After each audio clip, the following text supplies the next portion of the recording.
terpancar darimu, muslimah, ketegasan jiwamu bak perisai nan indah. Kau hadirkan pesona, malu berbalut takwa, laksana syurga di dunia. 5, 4, 3, 2, 1.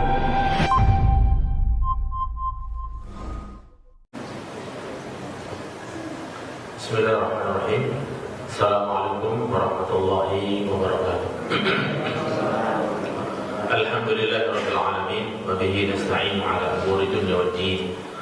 Asyhadu an la ilaha illallah wahdahu la syarika lahu wa asyhadu anna Muhammadan 'abduhu wa rasuluh al-mab'uts rahmatan lil alamin. Allahumma shalli wa sallim wa barik ala hadzal nabiyil karim wa ala alihi tahirin wa sahbihi at-tayyibin wa man tabi'ahum bi ihsan ila yaumiddin.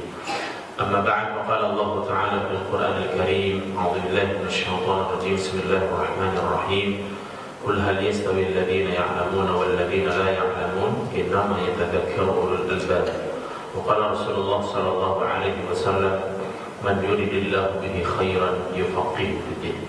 Hadirin jamaah salat maghrib Masjid Baitur Rahman yang dirahmati Allah Subhanahu wa taala, segala puja dan syukur senantiasa kita panjatkan kepada Allah Subhanahu wa taala atas karunia dan limpahan rahmat serta nikmatnya kepada kita semuanya. Pada malam hari ini kita masih bisa menjalankan ibadah sholat maghrib. Semoga ibadah kita diterima oleh Allah Subhanahu wa taala. Shalawat serta salam semoga senantiasa tercurah kepada junjungan kita Nabi besar Muhammad sallallahu alaihi wasallam. Insyaallah kita akan melanjutkan kajian kitab Fiqh Bulughul Maram ya. Kita masih pembahasan tentang kitab Thaharah dan khususnya masuk di bab tentang al-haid, yaitu beberapa hukum yang terkait tentang masalah haid. Sudah beberapa hadis yang kita bahas, kita sampaikan yang terkait masalah haid ini, mulai dari definisi haid, kemudian sebab-sebab terjadinya haid bagi wanita, baik pandangan syariat agama ataupun secara medis ya, dan kemudian beberapa hukum yang terkait tentang wanita yang sedang terkena atau kedapatan haid ya. Dan juga dalam hadis ini juga disebutkan sekalian tentang hadis nifas dan juga istihadah, karena keduanya ini bersinggungan ya, berkaitan erat dengan hukum haid. Baik hadirin sekalian yang dirahmati Allah Subhanahu wa taala, kita sampai pada hadis yang ke-125 ya. Semestinya kemarin sudah kita bacakan hadis ini, cuman waktunya tidak cukup sehingga belum sempat kita bahasnya. Hadis yang ke-125 insyaallah pada malam hari ini kita akan selesaikan hadis-hadis yang berada di bawah pembahasan tentang haid ya, yaitu sampai hadis 128. Hadis yang ke-25 ini, 125 ini bunyinya adalah An Abi Sa'id Al-Khudri, dari Abu Sa'id Al-Khudri radhiyallahu anhu, qala Rasulullah sallallahu alaihi wasallam, "Alaysa idza hadatil mar'ah la tusalli wa la tasum."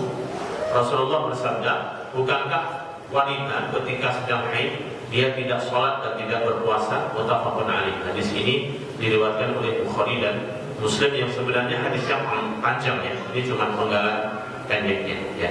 Hadis-hadis yang kita baca ini hadirin sekalian adalah terkait tentang larangan-larangan bagi wanita haid.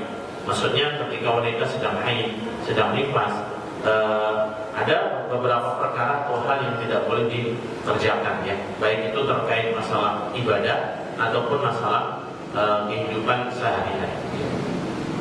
Kemudian hadis yang ke-126 dari Aisyah radhiyallahu anha, qalat lama jina sarifa hitu.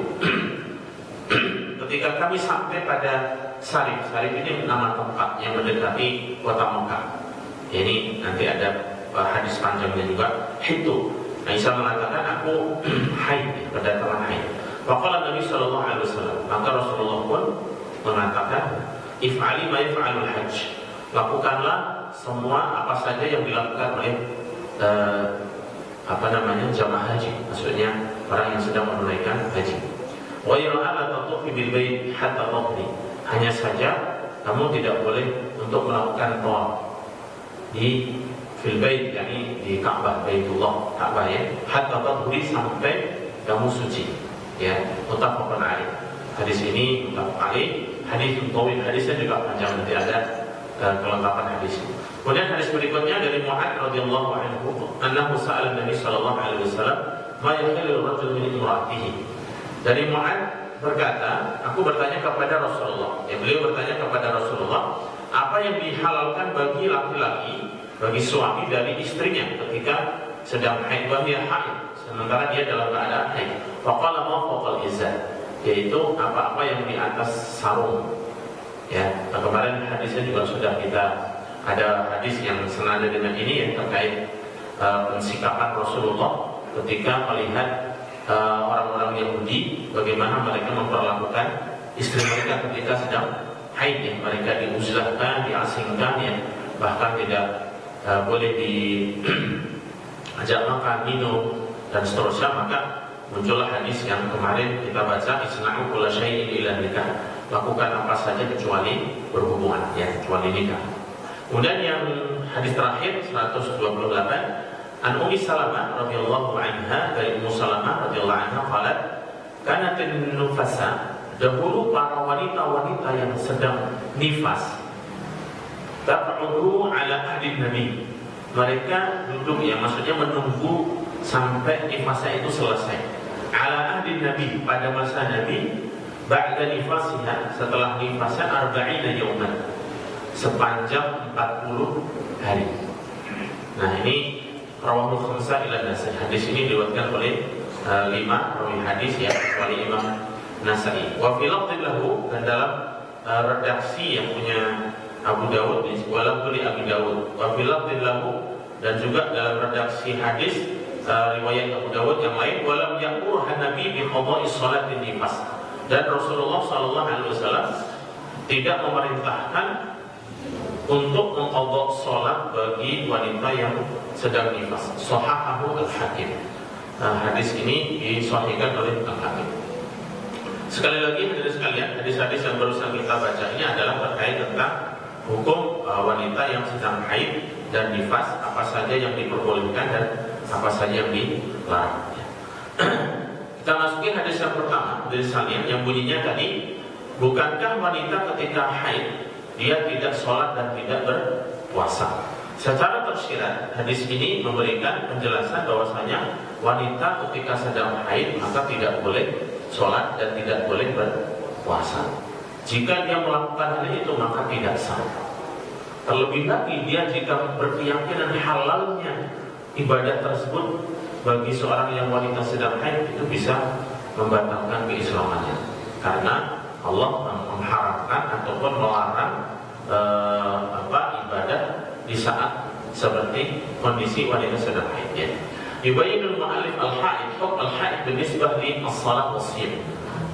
Pengarang buku ini, yaitu Ibnu Hajar, menjelaskan tentang hukum wanita yang sedang haid terkait masalah sholat dan berpuasa. Li'annahu ma'ahamu syai'in fi hayatiha wa diniha.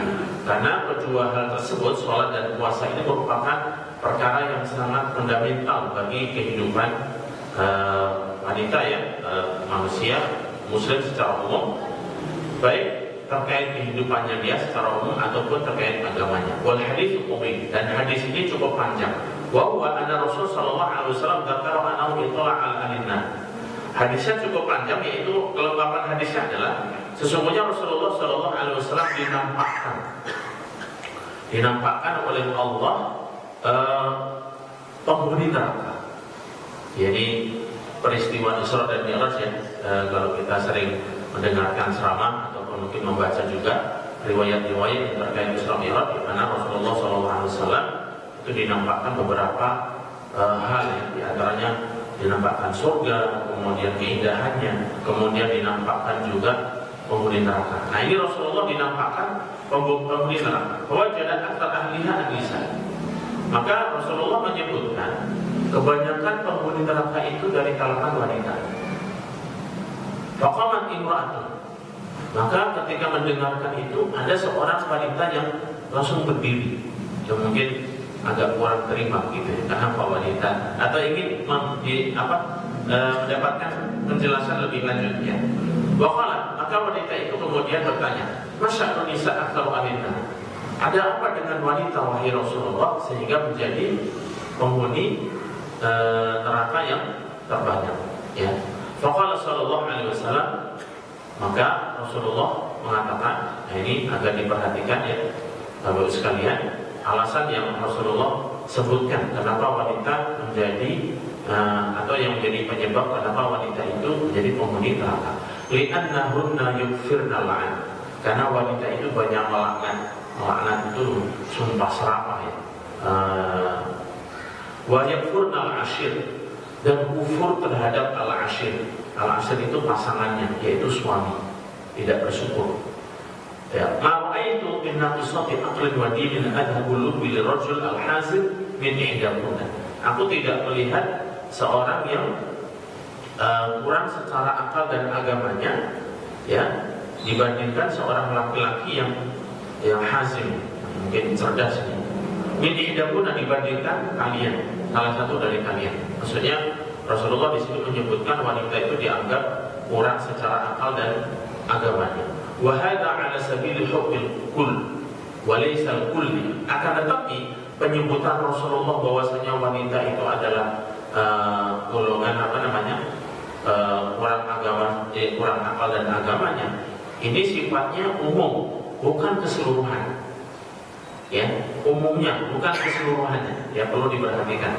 Nah, fafil jumlatil mar'a anqasu dinan wa aqlan, dan redaksi lain disebutkan bahwasanya wanita itu lebih kurang secara agama dan akalnya. Walakin qad yujad ba'dun nisa arjah aqlan min 'asharat rijal. Tapi realitanya banyak juga sebagian wanita yang jauh lebih cerdas dibandingkan laki-laki. Ya, realitanya bahkan dibandingkan 10 laki-laki di situ disebutkan wanita ada yang lebih cerdas dari mereka. Wa fil jumlah al-mar'a anqas. Wa qad yujad min nisa'ihi arjah fid din wal ibadah wa tawarru' min 'asharat rijal. Dan juga begitu dalam hal urusan agama, banyak juga wanita-wanita secara realita yang dijumpai dia lebih soleh, lebih agamis dan lebih wara dibandingkan kebanyakan laki-laki. Oleh karena itu sekali lagi penyebutan Rasulullah tadi itu bukan juga diskriminatif terhadap wanita, bukan, akan tetapi kebanyakan ya, umumnya demikian, bukan semuanya ya. Lakin dari kemenhekul umum itu semuanya adalah sifatnya ya umumnya demikian. Faqalatil mar'ah, ketika mendengarkan ucapan Rasulullah bahwasanya wanita itu dianggap kurang secara akal dan agama, maka seorang wanita ini bertanya, "Ma nuqsanu aqliha wa diniha ya Rasulullah?" Dalam hal apa wanita itu dianggap kurang ya secara akal dan agamanya? Faqala sallallahu alaihi wasallam, maka Rasulullah mengatakan, "Amma nuqsanu aqliha," adapun dianggap kurang secara akalnya adalah fasyahadatu hadis musyahadatur rajul, karena pendudukan kesaksian wanita itu separuh kesaksian laki-laki. Ini ada dalam surat Al-Baqarah ya. Surat Al-Baqarah ketika Allah Subhanahu wa taala menjelaskan tentang muamalah hutang ya, tentang transaksi hutang. Di antara hal yang diperintahkan adalah kita diperintahkan untuk mencatatnya dan supaya ada saksi. Saksi itu boleh 2 laki-laki atau kalau melibatkan wanita 1 laki-laki 2 wanita. Harapannya supaya saling mengingatkan, karena dianggap mungkin agak lupa, terlalu banyak urusannya, urusan rumah tangganya dan seterusnya. Dia mikir anak-anaknya dan bapaknya anak-anak ya kan, sudah begitu dibebani untuk masalah kesaksian. Makanya Allah berfirman, "Fa illam yakuna rajulaini fa rajul wa imra'atan mimman tardawna minasy-syuhada." Jika tidak terdapat 2 saksi laki-laki, maka 1 laki-laki dengan 2 wanita yang kalian ridhoi menjadi saksi ya.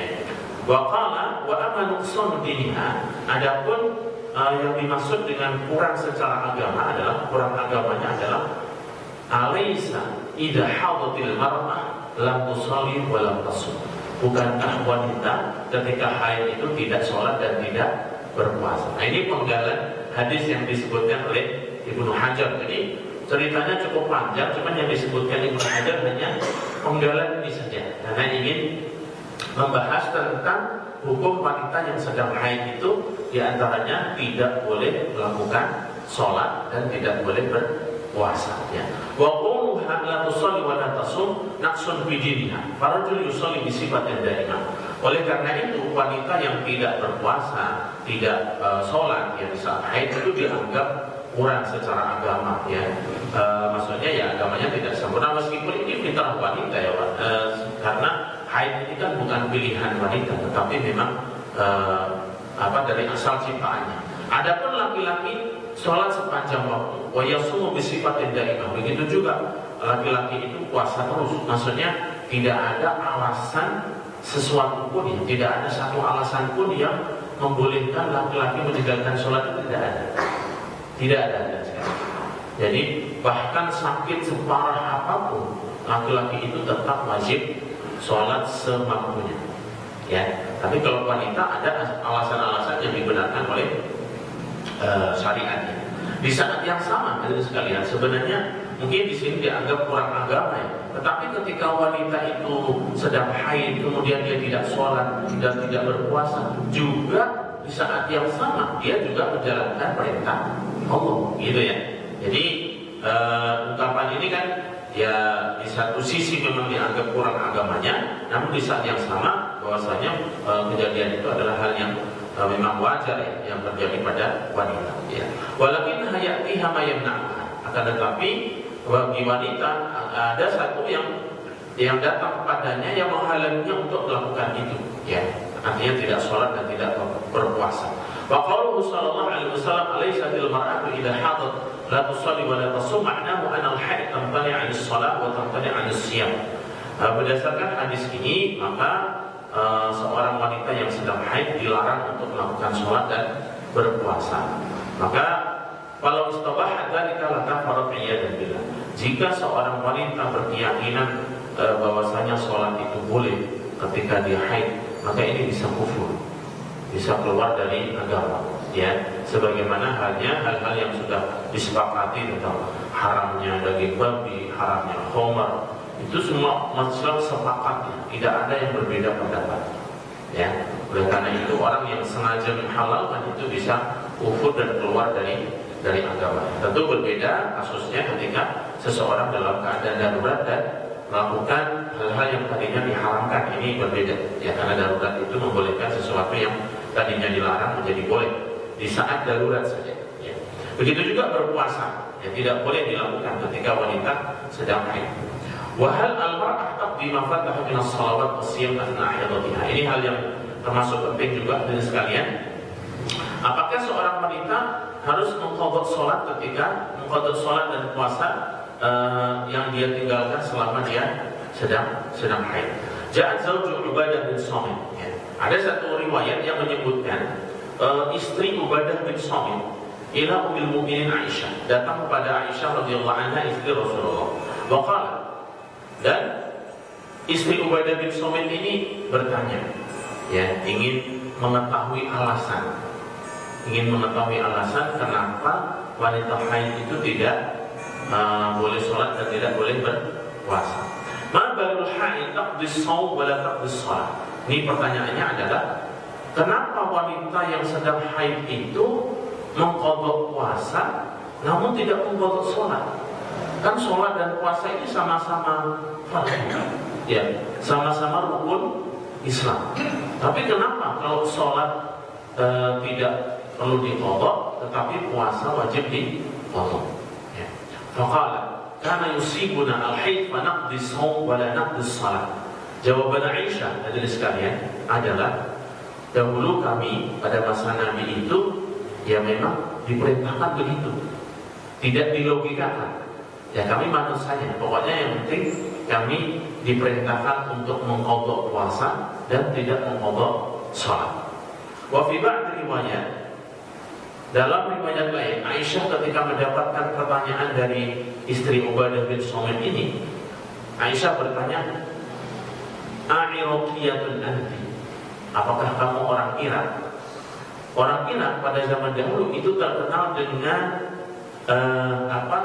orang yang ahlul jadal, yaitu orang yang suka ngeyel begitu ya, ingin bertanya-tanya. Jadi disebutkan ketika dalam riwayat lainnya, ketika istri Ubadah bin Samit itu ditanya, apakah kamu orang Irak? Qalat la walakin mustafsir. Bukan, akan tetapi saya datang untuk meminta istifsar, itu pendapat, maksudnya penjelasan. Wa qaluha araqiyatun, dan pernyataan atau ucapan Aisyah, apakah kamu adalah wanita Irak, di annahu kana mushtahiran an ahli Irak annahum ahlul jadal wal qiyas. Karena pada masa itu orang-orang Irak itu terkenal dengan orang yang suka berdebat dan suka mengkiaskan logika. Ya, wal Mu'tazilah yuqaddimuna al-aql fi katsir min qadaya al-Islam. Dan bahkan kelompok Mu'tazilah ini banyak sekali mendahulukan logika dalam perkara-perkara Islam. Ya, dalam ajaran-ajaran Islam banyak hal-hal yang didasari dengan logika. Wa min ahlil bid'ah man yaqul innaha taqdus shalah. Dan bahkan sekelompok ahlul bid'ah mengatakan bahwasanya orang yang wanita haid itu tetap mengqadha salat. Padahal ada nasnya, ya, ada bunyi hadis yang menyebutkan wanita itu ketika haid mengqadha puasa dan tidak mengqadha salat. Tetapi ada sebagian orang yang berpendapat tetap mengqadha salat. Wa hadha su'al wa shibhu i'tiradi aqli. Dan pertanyaan ini seolah-olah, ya, pertanyaan si istri Ubadah bin Samit ini seolah-olah agak bertentangan secara logika.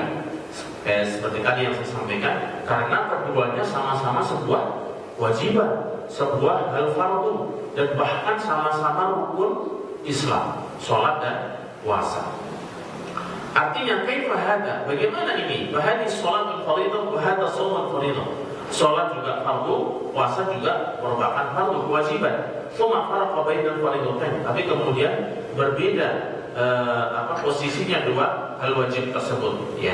Adapun sholat disuruh tidak diqadha, adapun puasa diqadha. Wa hadha min isti'malil qiyas al-aqli.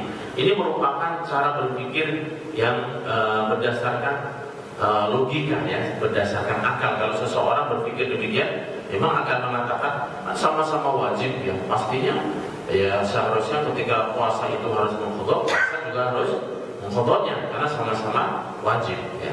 Waqalat laha hadzal jawab. Oleh karena itulah maka Aisyah itu sampai menentang pertanyaan itu, sampai menisbatkan apakah kamu ini wanita Iraqi, ya, yang suka menggunakan logika di dalam hal-hal yang sebenarnya sudah disebutkan oleh nas. Dalam hal qiyas, hadirin sekalian, dalam hal logika, ya, qiyas ini memang merupakan salah satu dari sumber hukum Islam. Sumber hukum Islam itu ada Al-Quran, kemudian ada Sunnah, kemudian ada ijma' dan ada qiyas. Ini yang disepakati oleh mayoritas kaum muslimin, ya. Karena kenapa perlu qiyas? Karena banyak sekali perkara-perkara dan masalah-masalah yang muncul terkait dengan agama yang tidak disebutkan nasnya secara qat'i, sehingga memerlukan adanya ijtihad, dan bagian dari ijtihad itu adalah qiyas. Namun qiyas itu boleh dilakukan dalam hal apabila tidak terdapat nas, tidak terdapat ayat ataupun hadis yang menyebutkan penjelasannya. Kalau sudah ada penjelasan teksnya yang menjelaskan secara qat'i, secara jelas, maka tidak boleh lagi dibahas secara qiyas. Termasuk adalah masalah mengqadha sholat dan puasa. Ini ada hadisnya, yaitu kunna nu'maru bi qada'i as-shaum wa la naqdi as-shalah. Jadi bunyi hadisnya adalah dahulu kami oleh Rasulullah disuruh untuk mengqadha puasa dan tidak mengqadha sholat. Oleh karena itu sudah tidak berlaku lagi hukum ataupun tata cara qiyasnya. Fahiyya sa'alat kaifa taqdil haid as-shaum wa la taqdi as-shalah. Maka wanita ini seolah-olah mempertanyakan bagaimana puasa diqadha sementara sholat tidak diqadha. Ya, maka Aisyah cukup mengatakan kunna nahidu wa nu'maru bidzalik. Kami dulu haid pada masa Rasulullah dan hanya diperintahkan seperti itu. Wa ma kunna nas'al 'anis sabab wala 'anil illah. Kami tidak menanyakan kepada Rasulullah sebabnya dan alasannya. Fahiyya umur ta'abbudiyah, karena perkara itu merupakan perkara-perkara yang sifatnya ta'abbudi. Ta'abbudi ini adalah ibadah yang sifatnya mahdhah, ataupun yang tauqifi, yang sudah given ya, pemberian dari sononya itu seperti itu. Ya, kalau boleh dibilang seperti sholat ya, subuh 2 rakaat, zuhur 4 rakaat, asar 4 rakaat dan seterusnya, itu sudah pemberian dari sononya. Ya, tidak bisa dilogikakan. Kenapa subuh pagi-pagi kita kan masih sehat, masih kuat, kenapa cuma 2 rakaat, kan kita bisa lebih. Ya, itu tidak bisa dulu. Termasuk dalam hal mengqadha salat ya. Maka Aisyah cukup menyebutkan bahwasanya kami hanya menjalankan saja apa yang diperintahkan oleh Rasulullah ya. Walaysa qadha shalah wa qadha shaum mustawiyan. Dan sebenarnya mengqadha salat dan mengqadha puasa ini tidak sama secara kedudukan. Wa min syarti sihhatul qiyas an yastawfi at-tarfan al-maqis ma'al maqis alim. Dan salah satu syarat qiyas juga itu harus sejajar. Ya, sejajar antara yang dikiaskan dengan yang digunakan untuk alat kias. Pemasalan riba bil buri ma'as sya'ir atau ma'ad durr, li'annahuma yastawiyan fi kaunihima qutan mudakhkhara. Misalnya tentang riba. Riba dalam makanan ya. Syair itu sama gandum, sama dengan durr. Durr itu juga sebenarnya jagung ya, yang bisa dibuat jagung dengan gandum. Ini bisa dikiaskan. Kenapa? Karena dua-duanya sama-sama makanan pokok, ya, sama-sama makanan pokok sehingga dikiaskan. Nah, mungkin tadi juga ini kan sama-sama fardu juga antara sholat dengan puasa. Walakin as-shaum was-shalah laisa mutafiqatain. Akan tetapi puasa dan sholat ini tidak maksudnya tidak klop ya. Kalau dikiaskan dia tidak tepat. Limadha? Lianna as-shauma ya'ti maratan wahidatan fi sana. Tidak samanya di mana? Karena puasa itu hanya sekali 1 tahun. Wal haid ya'ti fi syahr ghaliban. Dan haid itu datang setiap bulan. Maratun wahidah, 1 kali ya. Fa idza hadat 5 ayyam atau 7 ayyam di Ramadan. Jika wanita itu haid ya selama 5 hari atau 7 hari pada bulan Ramadan, fayasul 'alaiha an taqdi 7 ayyam fi baqiyati sana.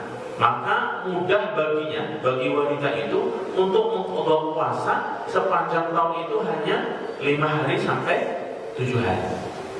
Ya. Wa hadza la masyaqqata 'alaihi fi. Dan ini sesuatu yang tidak memberatkan sama sekali bagi wanita. Saat dia harus mengqadha puasa ya, yang mungkin dia tinggalkan ketika bulan Ramadan disebabkan haid 5 sampai 7 hari misalnya. Wa amma idza kana tu'mar bi qada'i shalah. Adapun jika harus diperintahkan untuk mengqadha shalah, fa 7 ayyam tudrab fi 5 yusawi 35 yawman. Maka 7 hari dilipat gandakan atau dikalikan dengan 5 itu sama dengan 35 kali sholat ya.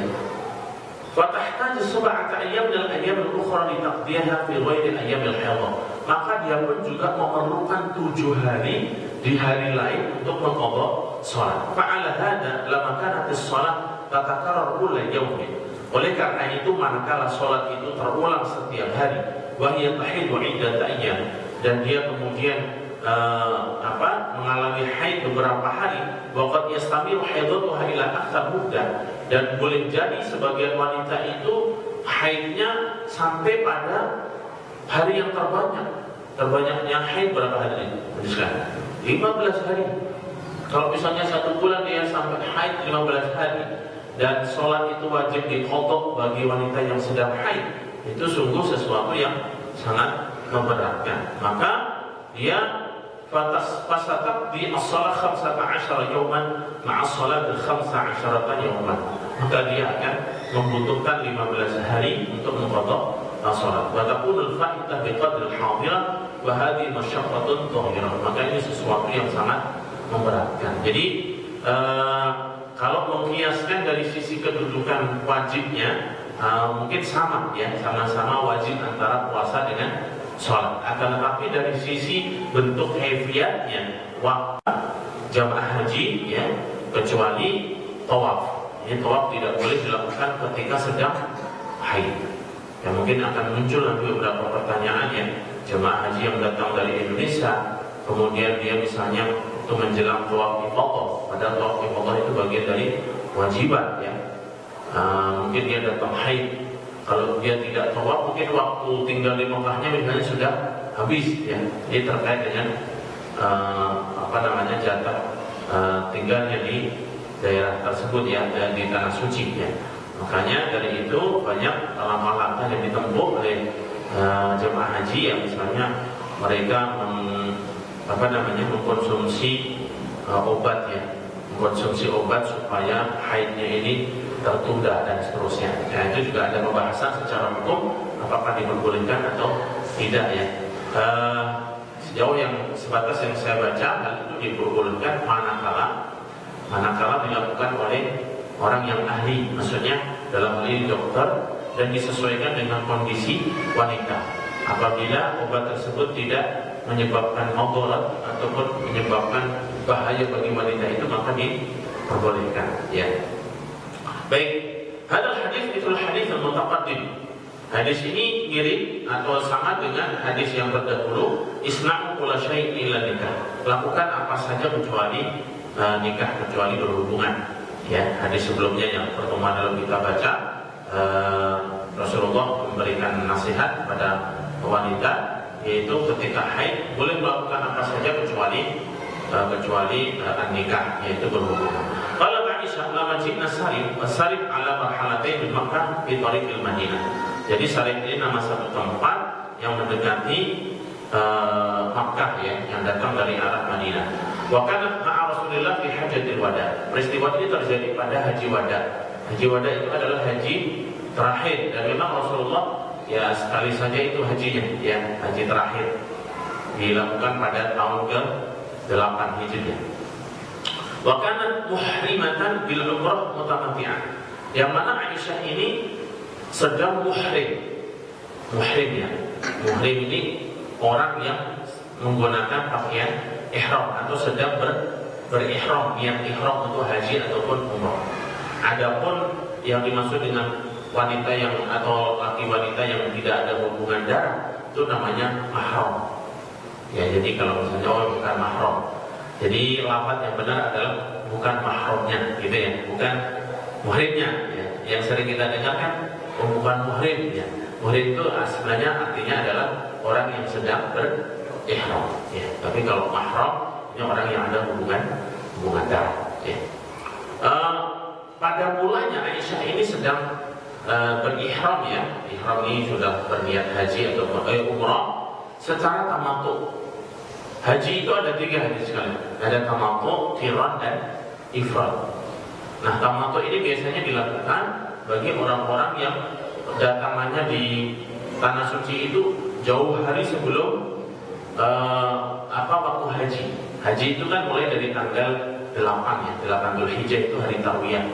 Kemudian datang ke mana? Ke Mina untuk mabit di sana 1 hari ya. Kemudian besoknya tanggal 9 itu hari Arafah ya. Tapi biasanya jemaah haji Indonesia jarang yang hari tarwiyah itu pergi ke Mina. Tetapi nanti menjelang malam 9 itu datang ke Arafah ya, mabit di Arafah. Padahal di Arafah itu perintahnya adalah datangnya dari Mina ya, yang tadinya tanggal 8, kemudian keesokan hari tanggal 9 Dzulhijjah atau hari Arafah itu mulai bergerak ke arah Arafah, sehingga waktu zawal atau masuk waktu zuhur mulai wukuf di Arafah sampai matahari terbenam ya. Nah, jamaah haji itu ada 3 ya. Jadi ada tamattu, ada qiran dan ada ifrad. Kalau tamattu ini umrah dan hajinya dipisah. Jadi datang ke sana melakukan umrah, tawaf, sa'i, kemudian tahallul dan sudah pakai pakaian biasa lagi sampai menunggu tanggal 8. Baru kemudian pakai ihram lagi, berniat haji pada tanggal 8. Jadi bisa antara umrah dan haji. Makanya tamattu. Tamattu itu artinya bersenang-senang. Karena sepanjang waktu dari sejak dia datang sampai musim haji itu dia menggunakan melakukan apa saja ya, pakai wangi-wangian, pakaian biasa, semuanya diperbolehkan. Sehingga disebut dengan tamattu. Karena dia bersenang-senang inilah, maka harus ada yang ditebus yaitu membayar dam. Kalau kontak tidak mampu juga boleh dia menggantinya dengan puasa. 3 hari ketika di tanah suci, 7 hari ketika di rumah. Ya. Kalau qiran ini menggabungkan antara umrah dengan haji. Ya, dan ini yang paling berat. Di saat yang sama dia juga menyembelih dam. Ya. Kalau ifrad itu hanya haji saja ya. Datang sana ini biasanya jemaah haji yang datang dari Indonesia datang sana mungkin tinggal sehari 2 hari itu sudah tanggal 8 tarwiyah. Jadi dia sudah pakai ifrad dan langsung dia haji. Nanti umrohnya dia lakukan setelah haji selesai. Ya, ifrad itu sendiri, ya, menyendiri. Ya, dan itu tidak ada dam kalau haji ifradnya. Jadi sekalian yang dirahmati Allah Subhanahu wa taala, awal mulanya Aisyah ini tamattu ya. Walamma dalat di Makkah fa'ja'atha al-haidah. Namun ketika mendekati Makkah tiba-tiba datang haid. Wa kan muqaddam Makkah subhur rabi'ah min Dzulhijjah. Sementara mereka itu sampai di Makkah itu pada tanggal 4 Dzulhijjah. Fil yaumi tsani ba'da arba'ati ayyam. Artinya akan memasuki tanggal 8 Tarwiyah, 8 Dzulhijjah setelah 4 hari lagi, ya. Kemudian sayadhabuna ila Arafah. Kemudian besoknya mereka akan pergi ke Arafah. Wa hiya lan tadhhar fi hadhihi al-muddah. Dan dia tahu akan haid ini akan panjang dan pasti akan belum suci pada hari itu. Fa hiya baina ahadi amrayn an tajlis li Makkah hatta tadhur wa tuqil umrataha wa yafutuha al-wuquf bi Arafah. Maka dia ada 2 pilihan antara tetap tinggal di Mekah sampai kemudian suci, namun dia akan ketinggalan wukuf di Arafah. Berarti hajinya tidak sah, ya. Berarti belum, karena haji itu intinya adalah wukuf di Arafah, ya. Al-hajju Arafah. Seseorang yang haji dan tidak wukuf di Arafah maka tidak sah haji. Autudrikul hajj, Rasul sallallahu alaihi wasallam dakhala 'alaiha wa hiya fi khaymatiha fi as-sarib wajadaha tabki. Maka Rasulullah masuk ke kemahnya Aisyah, ya, dan mendapatinya sedang menangis. Maka Rasulullah langsung tahu, ya. Mayubuki ya Aisyah, la'allaki nafasti. Wahai Aisyah, kenapa kamu menangis? Jangan-jangan kamu nifas. Maksudnya kata-kata nifas ini adalah yang dimaksud haid, ya. Qalat na'am. Maka Aisyah mengatakan, betul wahai Rasulullah. Wa nifas min asma'il haid. Dan sebutan istilah nifas itu juga biasa disebut untuk menyebut istilah haid dalam bahasa Arab, ya. Seperti juga istilah al-iraq, al-araq, wal-fawraq, wal-dam. Jadi istilah haid ini ada beberapa. Faqala, maka Rasulullah pun memberikan memberikan kabar gembira, ya, menyenangkan supaya tidak sedih. Hada amrun katabahu Allahu ala banati Adam. Ini adalah perkara yang sudah Allah tetapkan bagi wanita-wanita anak cucu Adam. Jadi bukan hanya kamu saja Aisyah, maka tidak perlu sedih. Maka barulah muncul ucapan Rasulullah tadi, isna'i au if'ali ma yaf'alul hajj ghaira alla tatufi bil bait hatta tatwi. Semua manasik haji boleh dilakukan. Apa yang dilakukan oleh jamaah haji semuanya mulai dari sa'i, apa semuanya yang wukuf, mabit di Mina, di Musdalifah, semuanya boleh dilakukan bagi wanita yang sedang haid kecuali tawaf saja.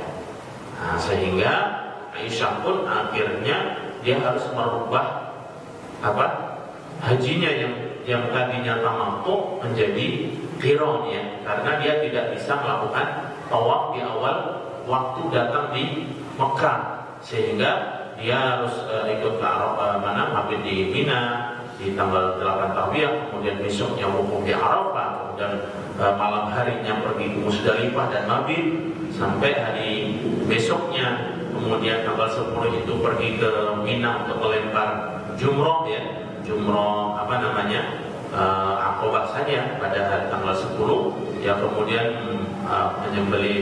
menyembelih dam, dan berikutnya besoknya mabit di Mina sepanjang 3 hari atau 2 hari, ya, boleh, namanya nafar awal ataupun nafar sani, ya, itu boleh. Wa man ta'ajjala fi yawmin fala ithma 'alaihi wa man ta'akhkhara fala ithma 'alaihi liman ittaqa.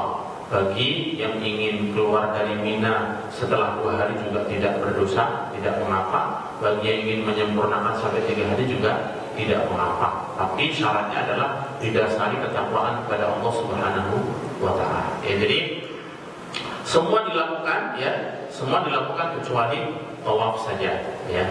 Jadi sekalian yang dirahmati Allah Subhanahu wa Ta'ala, sekaligus ini juga memberikan pelajaran bahwasanya seseorang yang ketika sedang haid, yaitu boleh melakukan hal-hal manasik haji termasuk zikir dan seterusnya, namun tawaf tidak boleh. Ini sama hukumnya dengan sholat, karena dalam satu riwayat Rasulullah itu menyamakan antara sholat dengan tawaf. Hanya saja bedanya, kalau tawaf ini boleh ngomong, kalau sholat tidak boleh ngomong-ngomong dalam arti pembicaraan antar orang, ya, itu tidak boleh, ya. Oleh karena itu juga dari hadis ini juga ini disebutkan, dijelaskan seorang yang haid tidak boleh membaca Al-Quran, ya, dan kemudian juga tidak boleh membawa mushaf dan seterusnya, ya, karena itu semuanya ada di dalam pekerjaan sholat yang membaca Al-Quran. Tapi zikir boleh, zikir apa saja boleh, ya, selain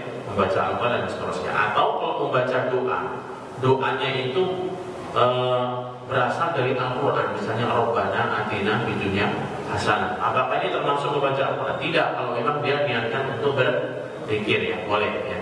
Sebagaimana halnya ketika orang sedang rukuk dan sujud itu dilarang membaca Al-Quran. Tetapi kalau dia berdoa dan kebetulan doanya itu adalah lafaz yang ada di dalam Al-Quran, maka boleh, itu termasuk kategori zikir, ya. Tapi kalau sengaja ketika rukuk terus dia membaca alif lam mim, nah itu tidak boleh, ya, karena memang ada aturan-aturan zikir di dalam rukuk dan sujudnya. Baik, hadirin sekalian yang dirahmati Allah Subhanahu wa Ta'ala, sepertinya sampai sini dahulu, ya, 2 hadis yang berbicara tentang masalah hal-hal yang hukum bagi wanita haid, hal-hal yang dilarang ketika dia sedang haid, ya. Mungkin demikian yang bisa saya sampaikan pada malam hari ini. Semoga memberikan pengetahuan kepada kita. Mari kita akhiri dengan membaca doa kafaratul majlis. Subhanakallahumma wa bihamdika, asyhadu an la ilaha illa anta, astaghfiruka wa atubu ilaik. Assalamualaikum warahmatullahi wabarakatuh.